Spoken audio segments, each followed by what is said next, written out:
हवा बेहया थी, हया भी हवा थी,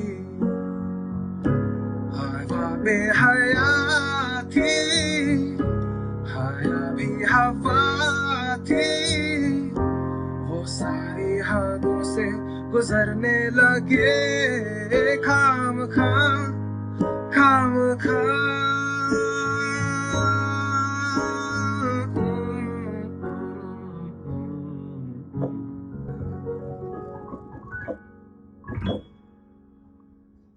हाय Siddharth, welcome to the unthinkable podcast. तो चलिए मैं आपको थोड़ा सा पीछे लेके चलता हूँ। Right, so while I was reading, तो मेरे दिमाग में भी ये क्वेश्चन था दैट भारत में कई बहुत सारे लोगों को नहीं पता है कि रहमान सर का स्कूल भी है।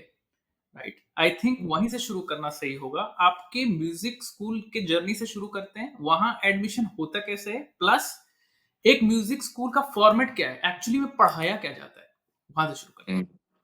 ये बहुत अच्छा सवाल है ये, क्योंकि बहुत सारे एस्पायरिंग म्यूजिशियंस हैं जो जो वो स्टेज होती है जहाँ पे एक दिशा चाहिए होती है कि कहाँ जाएं कहाँ नहीं। तो म्यूजिक स्कूल बहुत अट्रैक्टिव लगता है उस टाइम, जो कि मेरे साथ भी ऐसे ही कुछ हुआ था। तो मैं जब स्कूल में था, तो मैं टिपिकल सीबीएसई साइंस स्टूडेंट था मैं। और मेरी जहाँ पे मैं बड़ा हुआ हूँ वो बहुत ही छोटे छोटे गाँव में बड़ा हुआ हूँ मैं। बेसिकली दे वर थोड़े से बड़े विलेजेस थे वो, but they were like proper. कहाँ से एग्जैक्टली? तो मैं रहा हूँ भाई ऊंचाहार करके एक जगह है जो कि यूपी में? रायबरेली, यूपी में। या यूपी में तो everybody had to do science, मतलब नॉट जस्ट साइंस, मतलब आईआईटी एनआईटी ही करना है। तो और म्यूजिक तो बहुत ही डरावना ऑप्शन था सबके लिए। तो बस मन बना लिया था मैंने कि ये 11th में ही मैंने सोच लिया था कि म्यूजिक करना है स्कूल के बाद। तो शुरू कर दी थी मैंने पढ़ाई थोड़ी बहुत अपने अपने लेवल पे। उस टाइम यूट्यूब वगैरह भी नया नहीं शुरू हुआ था, और इंटरनेट भी हमारे यहाँ बहुत मतलब बड़े जतन के बाद इंटरनेट लगा, तो फिर काफी चीजें खुली, यूट्यूब से काफी कुछ सीखा। और बस फिर 12th के बाद ये उसी वक्त ओपन हुआ था कि म्यूजिक कॉन्सर्वेटरी, जो ए आर रहमान सर का कॉलेज है। और I was in the, you can say I was in the first batch. बस फिर 12th के बाद मैं चला गया कि मैं ये जानना चाहता हूँ कि म्यूजिक स्कूल में एक्चुअली होता क्या है, पढ़ाई किस तरीके से कराई जाती है, सेमेस्टर बेसिस पे किस तरीके से पढ़ते हैं वहां पर? तो जहाँ मैं गया था के एम म्यूजिक कॉन्सर्वेटरी, वो एक pure western classical music college है। तो ऑफ कोर्स मैं भी बहुत एक्साइटेड था कि क्या क्या होगा, क्या क्या सीखने को मिलेगा, जो कि बहुत कुछ मिला भी। बट हाँ, कई चीजें जो है वो मैंने खुद मतलब अपने एक्सपीरियंस से ही समझी कि अगर मुझे किसी को गाइडेंस देनी हो तो फिर क्या सही रहेगा। तो प्रॉपर उनका करिकुलम होता है, बहुत थ्योरी है। जैसे जो एक कई सारे लोग को ये शायद नहीं पता है कि म्यूजिक में जैसे मेरे शहर के लोगों को भी ये लगता था कि म्यूजिक में क्या पढ़ाई है, पढ़ना क्या है उसमें। बट बहुत थ्योरी होती है म्यूजिक में, मतलब अभी तक भी पढ़ते रहते हैं हम मोटी मोटी किताबें म्यूजिक थ्योरी की और हर चीज की। तो वही था, वहां पे भी मैं 3 साल वहां पे रहा। और एक चीज जो मैं जरूर कहना चाहूंगा कि म्यूजिक कॉलेज में या फिर किसी भी ऐसे इंस्टीट्यूशन में जहाँ पे आर्ट सिखाई जा रही है, और आप सबको भी पता है कि मतलब आर्ट एक क्राफ्ट, आप एक हद तक जरूर सीख सकते हैं, बट कुछ चीजें होती हैं जो सिखाना थोड़ा मुश्किल होता है। तो म्यूजिक कॉलेजेस और मोस्टली ऐसी जगहों पे जो सबसे बेस्ट फायदा एक इंसान को मिल सकता है वो है नेटवर्किंग। इनफैक्ट जितने भी लोगों के साथ मैं अभी मुंबई में काम कर रहा हूँ वो मोस्टली मेरे बैच से ही हैं, जो मुझे चेन्नई में मिले थे किया में। And all of them are doing good work now here. पढ़ाई मुझे लगता है कि एक तरीके से आपको इंडिविजुअली करनी पड़ती है। अगर आपको ऐसा लग रहा है कि आप वहां गए और टीचर्स ने आपको बिल्कुल कमाल का म्यूजिशियन बना दिया, तो ये थोड़ा, क्योंकि म्यूजिक एक ऐसी चीज है कि अगर हफ्ते में एक दिन आपको कुछ सिखाया गया है तो पूरा हफ्ता आपको चाहिए उसको प्रैक्टिस करने के लिए। और वो मेहनत आपकी है फिर कि आपने उस पर कैसे काम किया है। तो यही कहना चाहूंगा कि एक पुश मिलता है, एक अच्छी वाइब रहती है, सेम सिमिलर इंटरेस्ट के लोग हैं वहाँ पे, और अलग अलग जगहों से म्यूजिशियंस आए हुए हैं, तो सबका म्यूजिक जानने को मिलता है। तो अब मैं इससे आपको थोड़ा सा शिफ्ट करके लेके चलता हूँ on the hmm recent success. I was fan of बंदिश बैंडिट। पहला सीजन देखा था तो उस हम्म टाइम बहुत सारे डाउट थे, लेकिन जब मैंने दूसरा सीजन देखा ना, तो दूसरा सीजन देखते के साथ ना एक एक नया ही बैंटर शुरू हो जाता है इन सीजन 2। हम्म आपने सीजन 1 देखा ही होगा, और सीजन सीजन 1 थोड़ा सा ना एक लीनियर लाइन ऑफ चेन पे चलता है, लेकिन सीजन 2 में दो धाराएं बहने लगती। हम्म तो इससे मेरा एक सवाल है दैट कहानी में ना दो आर्टिस्ट दो म्यूजिक को रिप्रेजेंट कर रहे हैं। इस बार हम्म तमन्ना भी वेस्टर्न म्यूजिक स्कूल में जाती है और दोनों स्कूल ऑफ थॉट के बीच एक लड़ाई होने लगती है। बेसिकली ऑडियंस दो हिस्सों में बढ़ जाती है। क्या राइट राइट। शास्त्रीय संगीत का पलड़ा इसलिए भारी है क्योंकि उसमें शास्त्र वर्ड जुड़ जाता है, या ऐसा नहीं है? एज अ म्यूजिक कंपोजर आप इस कॉन्फ्लिक्ट को कैसे देखते हैं? देखिए, हमारे यहाँ शास्त्रीय संगीत उसे क्यों कहते हैं, पहले तो ये बहुत ही इंटरेस्टिंग चीज है। अगर थोड़ी सी बोरिंग बात है शायद, पर मैं जरूर कहना चाहूंगा इसको कि जो शास्त्रों में हमारे यहाँ संगीत था, वो बेसिकली 3 स्वरों पे आधारित था। इनका नाम था अनुनाद, उद्दात और स्वरित। हम्म, ये 3 नाम दिए गए थे उन स्वरों को, जो कि हमारे वैदिक चैंट्स में अगर आपने सुना होगा तो you must have heard this melody की दा रा रा रा रा रा रा रा रा रा रा रा रा रा रा रा रा। तो ये 3 जो सुर थे, इनको शास्त्रीय संगीत कहा जाता था उस टाइम, जो कि सिर्फ ब्राह्मणों के हाथ में म्यूजिक था उस टाइम पे। करेक्ट, और करेक्ट। वेदों शास्त्रों जब शास्त्रों का वक्त था, तो वो चलते चलते शास्त्रीय संगीत, आज जिसको हम शास्त्रीय संगीत कहते हैं, वो उस टाइम पे वर्जित था। मतलब ये तो बहुत ही लाइट म्यूजिक माना जाएगा उसके हिसाब से, but we still call it shastriya sangeet. And similarly जो वेस्टर्न क्लासिकल फिलोसफी है म्यूजिक की, वो उनका शास्त्रीय संगीत वो है। तो कहीं ना कहीं एज अ म्यूजिशियन मुझे तो दोनों से बहुत प्रेम है, और दोनों में बहुत सिमिलैरिटीज है। जो इंटेंशन है दोनों चीजों का, वो काफी सिमिलर है। तो मैं उस सिमिलैरिटी की खोज में हमेशा रहता हूँ कि कहाँ पे दोनों दो वर्ड्स कहाँ मिल रहे हैं, और कहीं ना कहीं तो मिलते ही हैं वो। टू सम दिस अप, मुझे लगता है कि ये कंपेयर करना गलत है। दो अलग अलग स्कूल को कंपेयर ही नहीं कर सकते। मतलब आप दो बिल्कुल धाराएं बह रही हैं, वो जबरदस्ती का लोग क्या करने लगते हैं कि दो दो कैरेक्टर्स के बीच की लड़ाई को ना वो कंपटीशन समझ रहे हैं। इट इज नॉट बिल्कुल। About competition. वेस्टर्न की एक अपनी जगह है, क्लासिकल की अपनी जगह है, फ्यूजन बड़ा खूबसूरत सा होता है।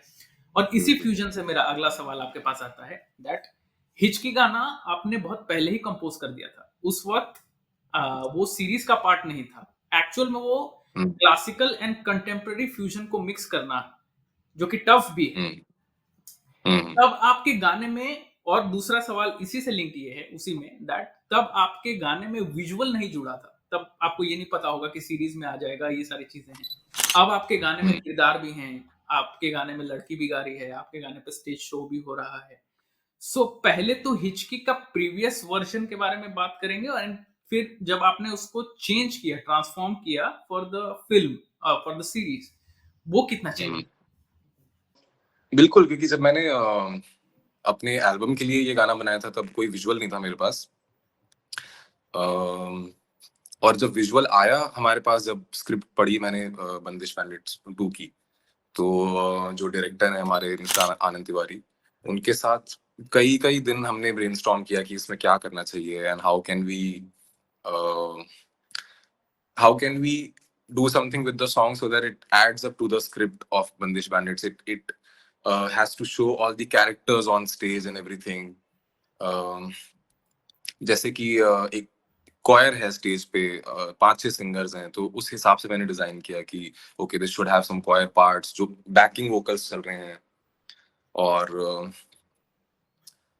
जो तमन्ना का भी जो पार्ट है, वो how can it you know also complement the original song that is Hichki, correct. कि कैसे वो फ्लो ना टूटे गाने का, एंड वो सीमलेस एक जर्नी दिखाई पड़े।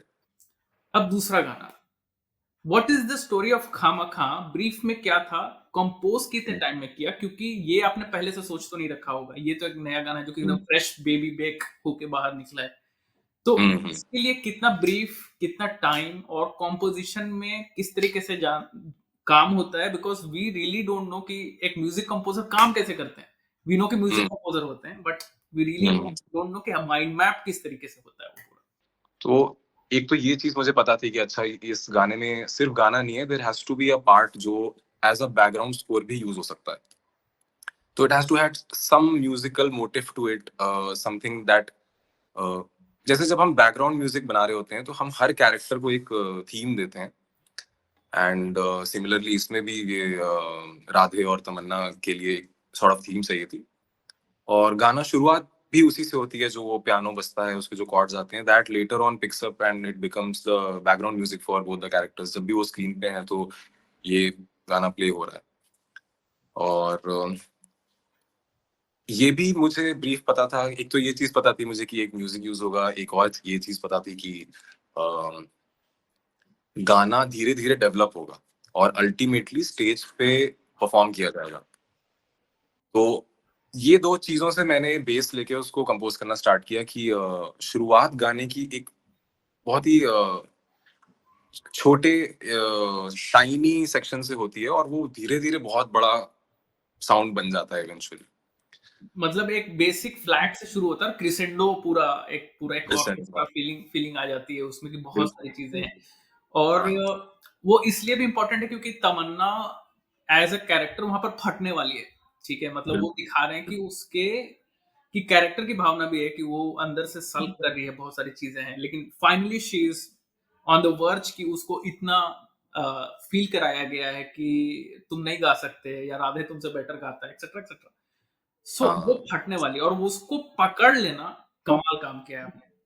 मतलब मुझे खामखा देख के लगता है कि यार ये तो मतलब सीरीज के साथ ही सोचा गया होगा, उतना उतना लंबे टाइम के लिए ही सोचा गया होगा।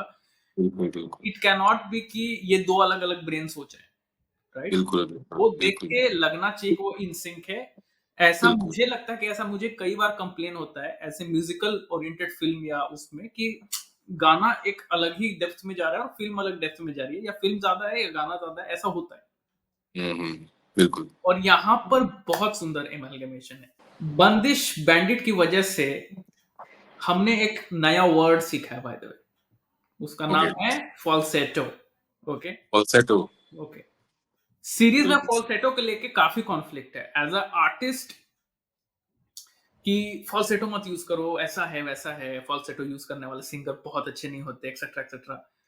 तो पहले तो ऑडियंस को ये आप बताओ कि फॉल्सेटो एक्चुअली है क्या, क्योंकि ऑटो ट्यून बहुत सालों के बाद लोगों को समझ में आया ऑटो ट्यून क्या है, लेकिन फॉल्सेटो अभी भी नहीं पता है लोगों को कि फॉल्सेटो क्या है और क्यों इसके ऊपर इतना बड़ा चर्चा है, क्यों कॉन्फ्लिक्ट। फॉल्सेटो सबसे पहले तो कुछ भी नहीं होता, एक आपकी जो नॉर्मल रेंज में आप गाते हो कि ना रा रा रा रा रा रा, और एक जो इसके बाहर आप जो आप अपने आवाज से अलग गाते हो, तो ये जो ऊपर वाला एक रेंज होता है इसको फॉल्सेटो बोलते हैं। और बहुत यूज होता है ये, मतलब किशोर कुमार जी के जो पुराने गानों में जो यूडलिंग होती थी वो भी फॉल्सेटो वॉइस है। वो किशोर कुमार की वॉइस नहीं है, बट वो एक जो पतली एक आवाज मेन रजिस्टर में ऊपर होती है। फीमेल्स का भी जो एक रजिस्टर जहां तक वो जाते हैं उसके बाद एक वो पतली एक आवाज होती है। तो मेरे ख्याल से कॉन्फ्लिक्ट यही है कि उसमें आप जब गाते हैं तो उतनी पावर नहीं रहती है आवाज में, पावर खो देता है वो। और ऊपर के नोट्स में ही होता है फॉल्सेटो, तो ऊपर यूजुअली जब आप गाना गा रहे हैं तो you need a power to, because आप ऊपर के उसमें जा रहे हैं। करेक्ट। तो कॉन्फ्लिक्ट यही है कि फॉल्सेटो को अवॉइड करके आप अपनी जो चेस्ट वॉइस है आपको उसी को आपको पुश करके ऊपर उसका रियाज करना है। फॉल्सेटो एक तरीके की चीटिंग है गायकी में। तो आई थिंक कॉन्फ्लिक्ट ये है कि उस चीटिंग को अवॉइड करने के लिए बोला जाता है कि आप रियाज करके अपने रेंज को उस हद तक पहुंचाएं कि वो फॉल्सेटो ना रह के वो आपकी चेस्ट वॉइस ही रहे। बहुत सारे ऐसे गाने, जैसे बिली आइलिश का भी एक गाना है, वो उन्होंने फॉल्स में ही गाया है सब कुछ, करेक्ट, करेक्ट। बट बहुत सुंदर लगता है। तो मैं तो काफी ओपन हूँ इस चीज को लेके। पर हाँ, एक म्यूजिक कॉलेज में वो आपको यही कहेंगे कि try to avoid your falsetto and find your own voice, एक तरीके से। आपके फेवरेट कंपोजर कौन है? मेरे फेवरेट कंपोजर फिल्म्स में, इंडिया में, of course A R Rahman top of my list है। अमित त्रिवेदी का मैं बहुत ही बड़ा फैन हूँ। इनके हर गाने में आपको कुछ ना कुछ एक सोल एलिमेंट जरूर मिलेगा। भले ही वो एक आइटम सॉन्ग भी हो, एक डांस सॉन्ग भी हो, बट कुछ ना कुछ इंटरेस्टिंग उसमें, something that has pushed the sound. While working on films, क्या आप शूटिंग प्रोसेस में भी पार्ट लेते हैं? जो आपने ये पॉइंट कहा कि बंदिश बैंडिट्स में ऐसा नहीं लग रहा कि गाने अलग हैं और वो स्क्रिप्ट अलग है, क्योंकि we were the part of the writing also. Correct. So all these words, falsetto, we had long discussions कि क्या ऐसी चीजें हैं जो हमें हाईलाइट करनी चाहिए, और कोई टेक्निकल वर्ड्स। तो बिल्कुल एक एक स्टिच्ड प्रोडक्ट तभी निकलता है when everybody is on board with the same thing. कितना टफ होता है जब बहुत सारे अलग-अलग कंपोजर मिलके एक एल्बम बनाते हैं। पहले होता था कि एक ही कंपोजर फिल्म बनाता, so it's a Shankar Ehsaan Loy movie, correct, correct, correct. It's a Vishal Shekhar movie, Vishal Bhardwaj film, A R Rahman film. But कुछ सालों से ये टाइम बदला है और मल्टीपल कंपोजर्स होते ही होते हैं प्रोजेक्ट्स में। तो and that's why we have a position called a music supervisor. अच्छा। So Akashdeep Sengupta was the music supervisor for Bandish Bandits, and the way he put everything together, इतने सारे गाने, आई मीन 14 गाने हैं एल्बम में। Challenge मेरे लिए यही था कि दूसरों के जो बाकियों के जो गाने हैं उसका साउंड कैसा है, और somehow I wanted to be close, not in terms of composition and arrangement, वो तो आपका खुद का एक सोल है उसमें, बट साउंड वाइज आप आउट ऑफ द एल्बम नहीं जा सकते कहीं ना कहीं। चलिए, आपको थोड़ा-सा मैं अब हल्का-सा और पीछे लेके जाता हूँ। हम्म। मैं बहुत बड़ा फैन हूँ उरी के बैकग्राउंड स्कोर का। मतलब मैं ना बैकग्राउंड स्कोर्स का बहुत फैन हूँ इन जनरल। मुझे हम्म। बंगाली के बैकग्राउंड स्कोर्स क्रेज़ी लगते हैं। मतलब मैं गाड़ी में भी सुनता हूँ उनके बैकग्राउंड स्कोर्स। उरी हम्म। का बैकग्राउंड स्कोर अभी भी दिमाग में घूमता है और हम्म। वो अभी भी मेमोरेबल है। क्या बैकग्राउंड स्कोर बनाते वक़्त शूटिंग या सीन बिल्डिंग प्रोसेस में आप इन्वॉल्व होते हैं? या सीन्स आपको मिलते हैं उसको देख के आप बैकग्राउंड स्कोर क्रिएट करते हो? हाँ, बैकग्राउंड स्कोर में हम यूजुअली नहीं इन्वॉल्व होते हैं शूटिंग प्रोसेस में। बैकग्राउंड स्कोर उस स्टेज पे ही हमारे पास पहुंचता है जब पूरी फिल्म एडिट हो चुकी होती है। करेक्ट, तो पोस्ट में भी एक बहुत आगे की स्टेज है कि फिल्म एडिट हो चुकी है, और अगर एक भी फ्रेम उसमें से चेंज हुआ तो म्यूजिक भी हमारा डिस्टर्ब होगा, correct, correct, because background is so much dependent on the movement की, अगर एक लुक ऐसे आया है, वहां से म्यूजिक स्टार्ट हो रहा है, when is the music entering, when is the music leaving. तो we usually get the film as it is going to be released. Correct, correct. हाँ, and that's how we look at every scene and try to, because background can totally change the context of the scene, जो अगर आप music में कुछ ऐसा करते हैं तो सीन का पूरा एक लैंग्वेज चेंज हो जाएगा। It's very much a part of the scene also.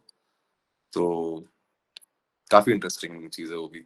हम अक्सर इंटरनेशनल आर्टिस्ट जैसे कि दुआ लिपा को देखते हैं। वो इंडिया में आकर परफॉर्म करते हैं और हम्म। तो इंडिया में ना songs are confined in a time frame.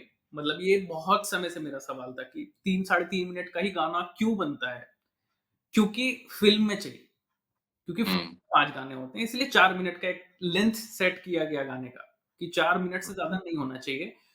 और इंडिया के जो म्यूजिक है it is famous mostly because of films. बहुत कम पोर्शन है जिसमें इंडिपेंडेंट आर्टिस्ट आते हैं।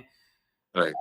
तो मेरा ये सवाल है कि हम कब ये फेस देखेंगे इंडिया में जब हमारे इंडिपेंडेंट आर्टिस्ट ऐसे दुआ लिपा जैसे इंटरनेशनल परफॉर्म कर रहे हैं या उस लेवल का जा रहा है। Of course I can see that कि अनुज जैन है, बहुत सारे हैं ऐसे आर्टिस्ट जो कि खुद क्रिएट कर रहे हैं। दूसरा इसी से लिंक सवाल ये भी है कि इंस्टाग्राम पे बहुत सारे ऐसे कंपोजर भी हैं जो कि केवल इसलिए म्यूजिक क्रिएट कर रहे हैं क्योंकि वो रील्स पे चल जाए, राइट। क्योंकि वो उसकी शेयरिंग बढ़ जाए, उसके रीपोस्ट बढ़ जाए। तो इस सीन को आप कैसे देखते हो और कब आपको लगता है कि एक्चुअल इंडिपेंडेंट आर्टिस्ट आगे आएंगे? ये तो काफी बड़ा सवाल है ये, क्योंकि क्वाइट ऑनेस्टली निशांत, मतलब हम एज म्यूजिशियंस, जितने मेरे बाकी कलीग्स हैं, ये हमारा बहुत हॉट टॉपिक रहता है कि कब होगा ऐसा, क्योंकि हमारे यहाँ कोई म्यूजिक इंडस्ट्री नहीं है। We don't have a music industry, we have a film industry, correct, जिसमें करेक्ट, गाने पहुंचते हैं और फिर वो गाने पहुंचते, but there is always a visual context to that song. You name a song, it will have a actor and actress who made that song very popular. करेक्ट। हॉलीवुड में या यूएस में या बाकी जैसे कनाडा की जो म्यूजिक इंडस्ट्रीज है, वहां पे they are not overpowered by cinema so much. Cinema usually doesn't have any songs there, right? It's mostly score, soundtrack जिसको बोलते हैं हम। तो वहां पे म्यूजिक इंडस्ट्री है, वहां पे आर्टिस्ट अपने खुद के म्यूजिक वीडियोस, खुद के गाने भी निकालते हैं, तो they are not overpowered by any film that is being released. We are heavily overpowered by cinema here. I think वक्त थोड़ा लग सकता है, बट अभी बहुत अच्छा टाइम है, इट्स बेटर देन बिफोर। बहुत सारे आई मीन सोशल मीडिया की वजह से there is a lot of exposure, बहुत सारे लोगों को प्लेटफॉर्म मिलता है to put their art out. हम भी उसी के इंतजार में है कि एक दिन हमारी भी म्यूजिक इंडस्ट्री वहां हो जहाँ पे अ, सिर्फ गाना निकाल के हम उसके थ्रू ऑडियंस तक रीच कर सकें, और ऐसा ना हो कि कोई बड़ी फिल्म आ गई उस टाइम पे तो सारा मार्केट वो ले जाती है। मुझे ये अच्छी बात इसलिए लग रही है क्योंकि अब बहुत सारे ये पंजाब ने स्टीरियोटाइप बेसिकली तोड़ा है इंडिया में कि एब्सोल्युटली, पंजाब ने पहले गाने बनाए, उसके बाद फिल्मों ने वो गाने लिए हैं। एब्सोल्युटली। ये सीन एक्चुअली में पंजाब ने चेंज किया है और मेरी रिस्पेक्ट, क्योंकि Punjab is the first state जो कि पंजाब फिल्म इंडस्ट्री है, मतलब पंजाब म्यूजिक इंडस्ट्री है एक अलग ही। Absolutely, yes. तो दे आर क्रिएटिंग इकोसिस्टम। वो यहीं पे रहते हैं, वो वैसे नहीं है कि हमें चलो झोला उठा के मुंबई में ही रहना है या ऐसा नहीं है। सो बिल्कुल। They are doing it and Diljit is doing it fantastically. वो तो इसको पैन इंडिया इसको बढ़ावा भी दे रहे हैं। So amazing. सो मुझे लगता है कि हर स्टेट को और हर एक आर्टिस्ट को इसी तरीके से काम करते रहना है। और इंस्टाग्राम एंड यूट्यूब एक आउटस्टैंडिंग प्लेटफॉर्म है जहां पर आप दिखा सकते हो। आपने ए आर रहमान सर के साथ कोलैबोरेट किया है, हमें उस कोलैबोरेशन के बारे में बताइए, क्योंकि जो बच्चा उनके स्कूल से पढ़ के निकला है उनके साथ कोलैबोरेट कर ले, ये 100 में से एक ही हो सकता है। नहीं, आप बिल्कुल सही कह रहे हैं कि बहुत सारे लोगों की ये उम्मीद रहती है, और मेरी भी थी उनमें से, कि अगर हम वहां जा रहे हैं तो एक दिन उनके साथ काम करने का मौका मिलेगा। बट वहां जाके समझ में आया कि ऐसा है नहीं, और ये जो कॉलेज है ये उनके साथ काम करने का गेटवे नहीं है। यहाँ पे हम वेस्टर्न क्लासिकल म्यूजिक ही सीखने आए हैं, और काफी सीरियस प्रोसेस है वो। तो बट एक ये है कि अगर आप अच्छा कर रहे हैं वहां पे, तो somehow he picks it up कि ये कुछ लोग हैं जो सही काम कर रहे हैं। More than how talented you are, काम में ये भी हम देखते हैं कि the ease of working with somebody, कि उनके साथ काम करना आसान होना चाहिए। हो सकता है कि आप बहुत टैलेंटेड है, बट आपके साथ काम करना is a pen. Correct.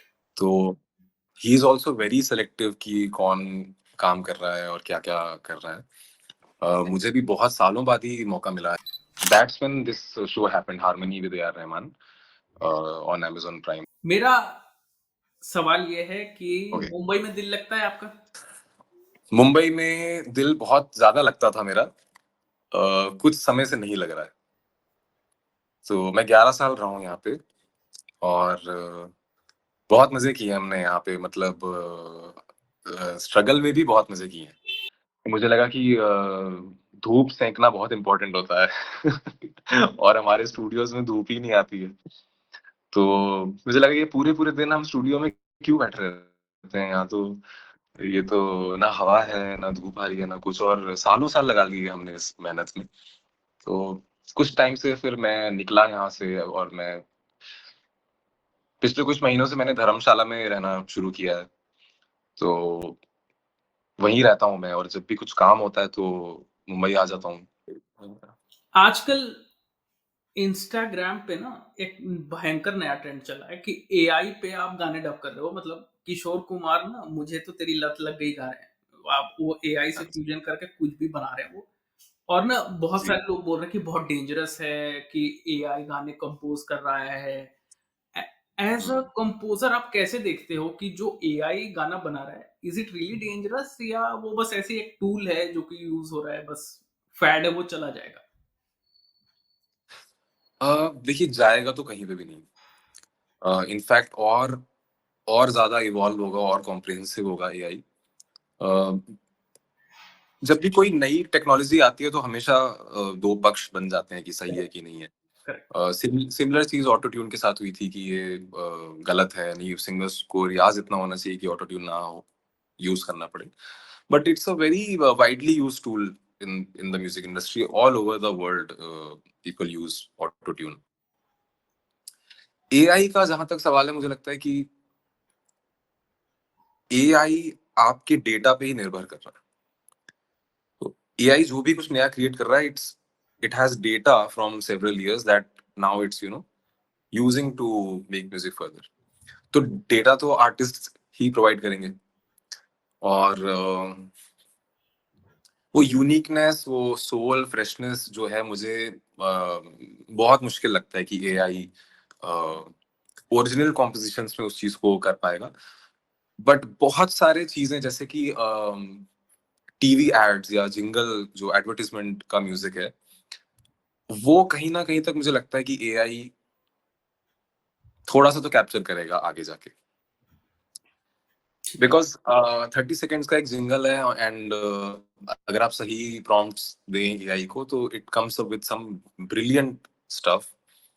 And although if you get a music composer, they might do a phenomenal job. जैसे फेविकॉल के जो एड्स थे पुराने, उनका म्यूजिक, उनकी cinematography, they were outstanding. I don't think AI can create that, Raju Hirani के जो ads थे। Correct. So, but I think producers will use it to save money, so that they don't have to pay a human being. They can just अगर उनका काम चल रहा है तो they can use AI. But I don't think it can ever replace वो जो पूरा debate है कि it would replace. I don't think uh, writing, composition, जो भी चीजें जहाँ आपको कुछ create करना है, वो AI I don't think so कि अभी कुछ कर पाएगा उसमें। ठीक है। हम्म। Totally agree. बहुत सही सम अप किया आपने इससे। बहुत सारे ऐसे आर्टिस्ट हैं ना जो कि टाइमलेस हैं, जैसे कि सोनू निगम, हम्म। रेखा भारद्वाज। आपने इन हम्म। दोनों के साथ काम किया है। मेरा हम्म। ये जानना है कि ये ऐसा क्या कर रहे हैं कि ये अभी भी रेलेवेंट हैं? क्योंकि गुड सिंगिंग तो नहीं हो सकती, सब अच्छा गाते हैं। ऐसा तो नहीं है कि कोई बुरा गाता है। सारे सिंगर हम्म। अच्छा गाते थे। जुबीन करके एक सिंगर थे, बड़ा अच्छा गाते थे। बिल्कुल। कुणाल गांजा वाला थे, बहुत अच्छा गाते थे। और hmm. Hmm. So I really want to know कि ये ऐसे आर्टिस्ट अपने आप को रेलेवेंट कैसे रख रहे हैं, और आपका क्या एक्सपीरियंस है उनके साथ काम करके? बहुत कुछ सीखने को मिलता है ऐसे जो आइकॉनिक आर्टिस्ट हैं, जैसे रेखा भारद्वाज जी या सोनू निगम जी, लेजेंड्स जिनको बोलते हैं हम। इनका तजुर्बा इतने सालों का है कि सब कुछ कर चुके हैं ये। तो उनके साथ 15-20 मिनट भी अगर आप बैठ जाओ तो आप यू नो जैसे जाकिर हुसैन साहब ने एक बहुत ही कमाल की बात बोली थी कि a teacher never teaches, a student learns. तो ये अगर आपके साथ भी बैठे हैं तो आप सीखने को बहुत कुछ इनसे सीख सकते हो, बिना कुछ कहे जो इनकी वाइब है, और जो रिएक्शंस हैं इनके।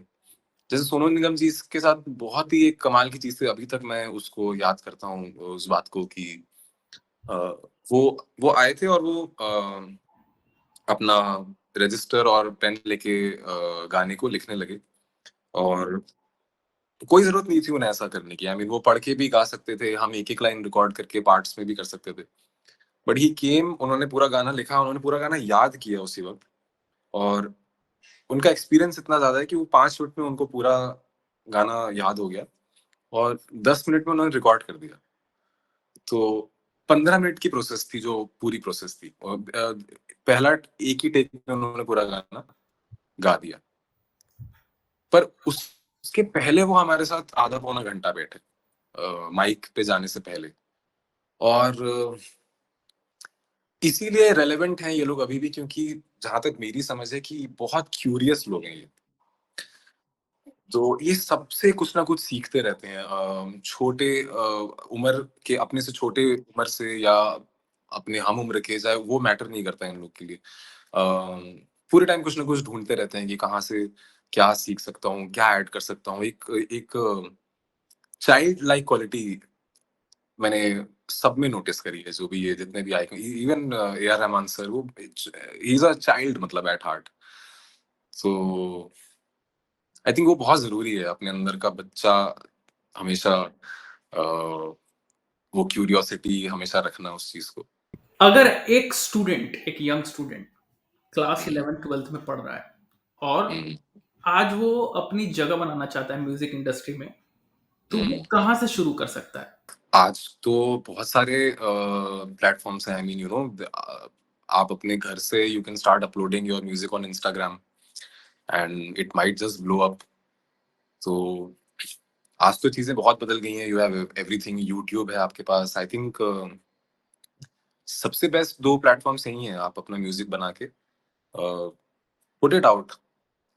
और it's very important to put your art out, क्योंकि हम, मेरे साथ तो ये प्रॉब्लम बहुत हुई थी कि स्पेशली जो हम स्मॉल टाउन से लोग आते हैं, हम कॉन्फिडेंस इश्यूज बहुत होते हैं हमारे अंदर, कि मैं सही कर रहा हूँ कि नहीं, ये तो अच्छा नहीं है, जबकि कभी कभी बहुत अच्छा कुछ होता है वो। तो आई थिंक वो बाहर निकालना बहुत जरूरी है, और हार्ड डिस्क में नहीं रखने चाहिए अपने गाने, सारे गाने बाहर निकालते रहने चाहिए। और वही आपकी जर्नी है, यू नो, कि अच्छा हो ना हो, उससे फर्क नहीं पड़ता, बट आप बाहर, as long as you are putting it out, that's a more courageous step I believe. मेरी एक फेवरेट सीरीज थी ये मेरी फैमिली, ठीक है। वो पूरा 90s का नॉस्टैल्जिया क्रिएट करने की उन्होंने कोशिश की थी। बिल्कुल वैसे ही घर, वैसे ही भाई-बहन के झगड़े, वैसे ही वॉकमैन पर लड़ाई। कैसे एक कंपोज़र नॉस्टैल्जिया क्रिएट कर सकता है अपनी म्यूज़िक से? तो ये मेरी फैमिली में भी मैंने एक गाना जो प्रोड्यूस किया हुआ है, मेरे मेहरम करके, जावेद अली साहब का। पूरा सीरीज 90s के बारे में था, वो नॉस्टैल्जिया।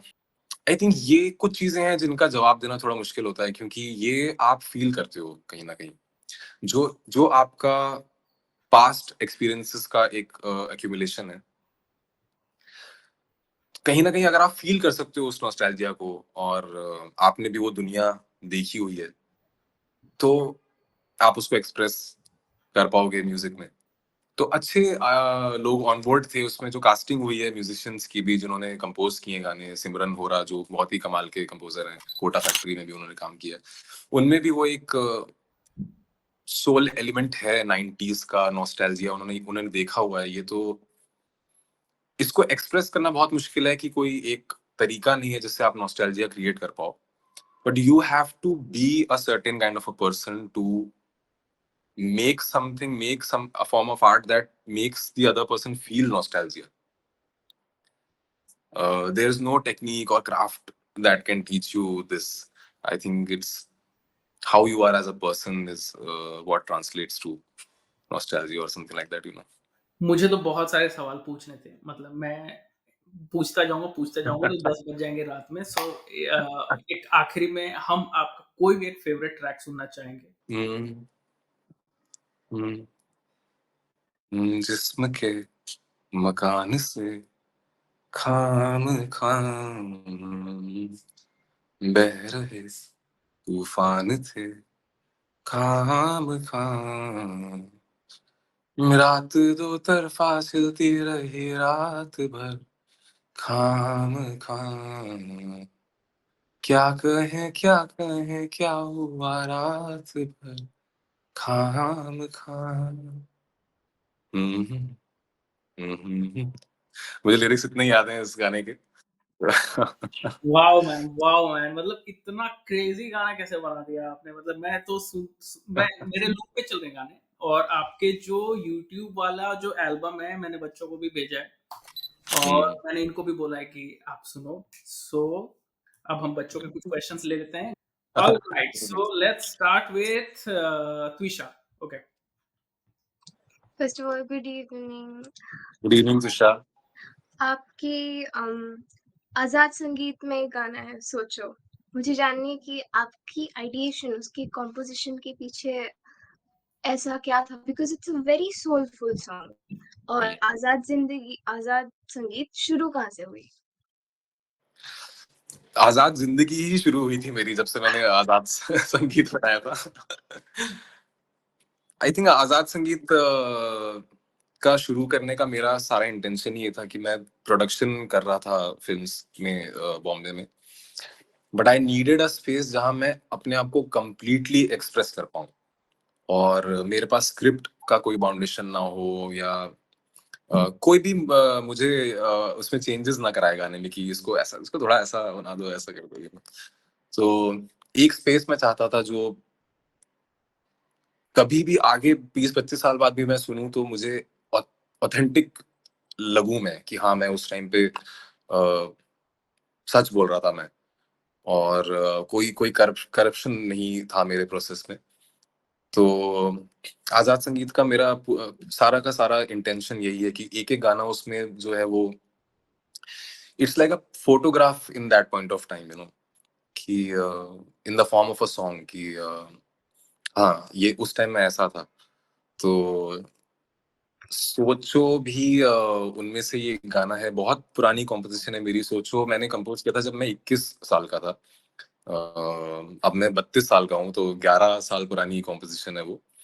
बट वही, मैंने उसको कभी बाहर नहीं निकाला कि ये तो सही नहीं लग रहा है, और ये तो जब आजाद संगीत थोड़ा डेवलप हुआ तो एक आजादी मिली कि हाँ सारे गाने मुझे बनाते रहने चाहिए जो जिनसे भी मैं कनेक्टेड था।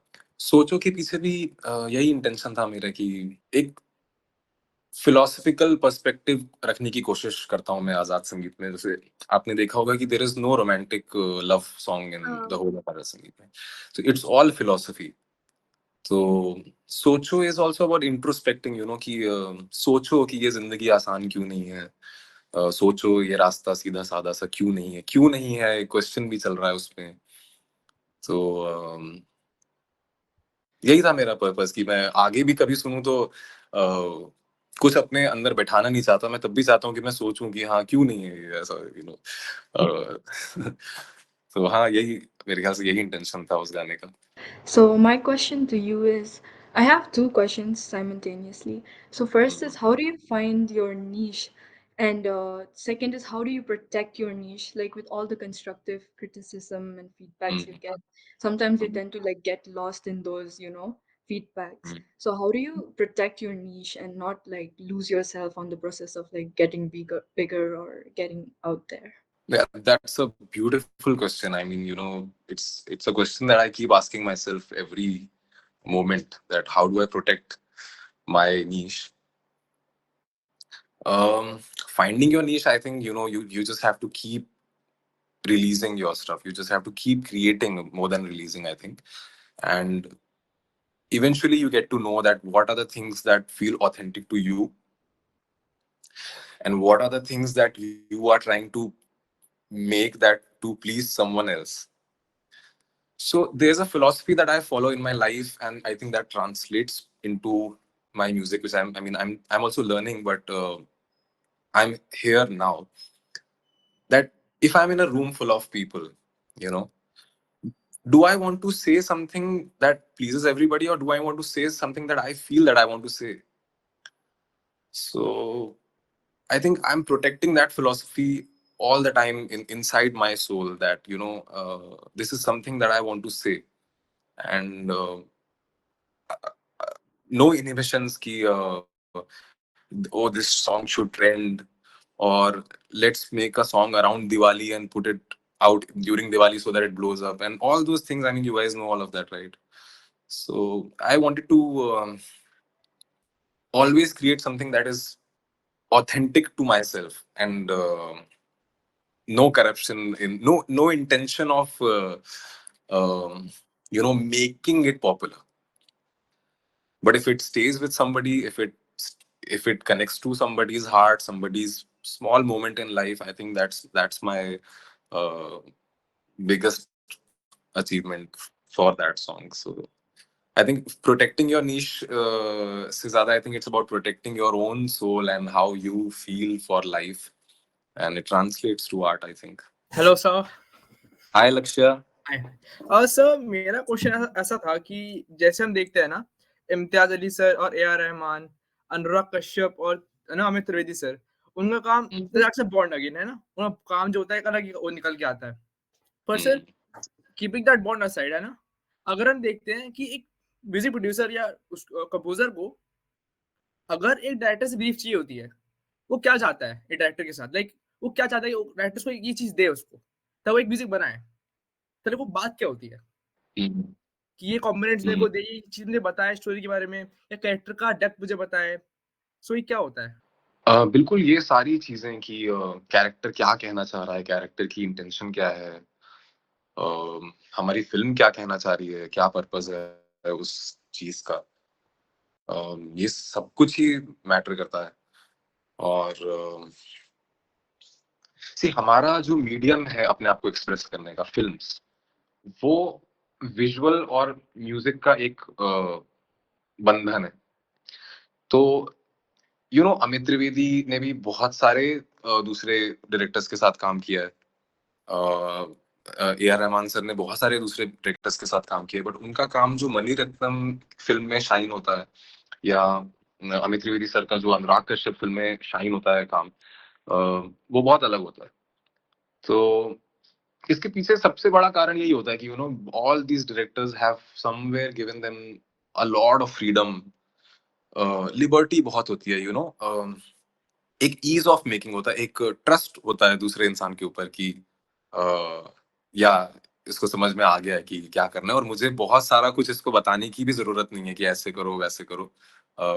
कम बताने की जो कला है वो इन लोगों में बहुत ज्यादा है, मणिरत्नम, अनुराग कश्यप, कि that's why they are directors, they know how to direct somebody, कि they know how to get the best out of somebody.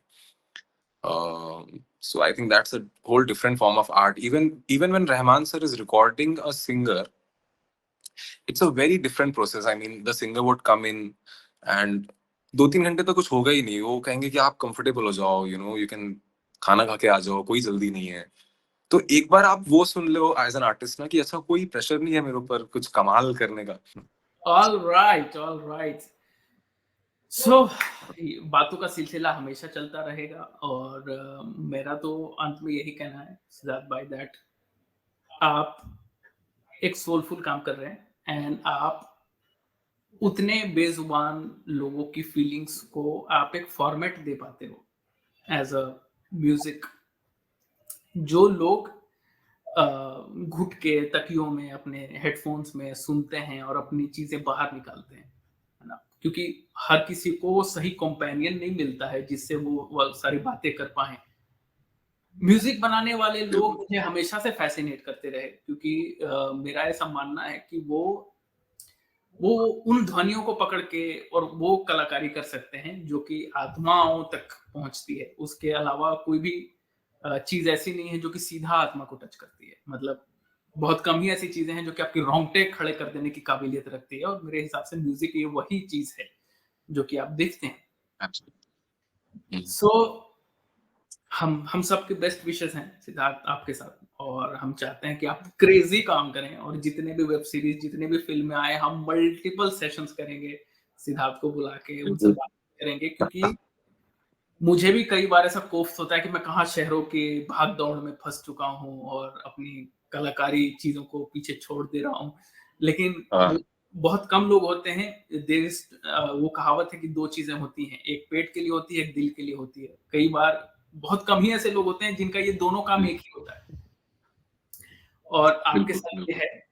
भगवान ने और यूनिवर्स ने, द कॉस्मोस ने आपको वो चीज चुनी है कि आपके पास वो खूबी है, कला है, और हम चाहते हैं कि हर कोई इंस्पायर हो, हर कोई ऐसी जर्नी पे जाए, आगे जाए।